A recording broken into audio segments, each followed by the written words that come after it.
La cause nationale marocaine connaît un élan remarquable. À l'occasion de la visite d'État historique du président français au Maroc, Emmanuel Macron a réitéré devant les députés marocains au Parlement du Royaume la position française en faveur du Sahara marocain. J'ai souhaité, au nom de la France, préciser ma vision en m'adressant à Sa Majesté le roi Mohamed VI le 30 juillet dernier. Et je le réaffirme ici devant vous. Pour la France, le présent et l'avenir de ce territoire s'inscrivent dans le cadre de la souveraineté marocaine.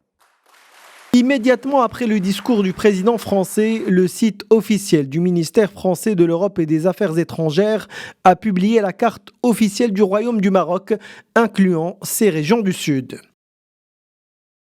Et nous avons joint les actes à la parole, et j'ai le plaisir de vous annoncer que la carte du Maroc a été actualisée et mise en ligne sur le site du ministère de l'Europe et des Affaires étrangères il y a 1 heure.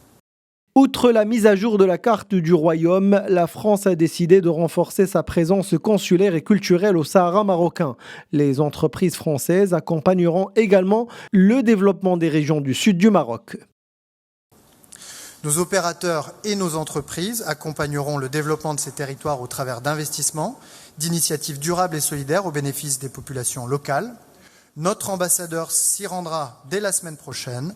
Nous allons y accroître notre action consulaire et culturelle en vue de la création d'une alliance française. Une reconnaissance française claire et nette de la marocanité du Sahara et un renforcement de la présence consulaire et culturelle de Paris dans les provinces du Sud, en plus de la mise à jour de la carte du Maroc. Des décisions et des étapes importantes vers la consolidation des relations maroco-françaises et l'élargissement des partenariats stratégiques entre les deux pays.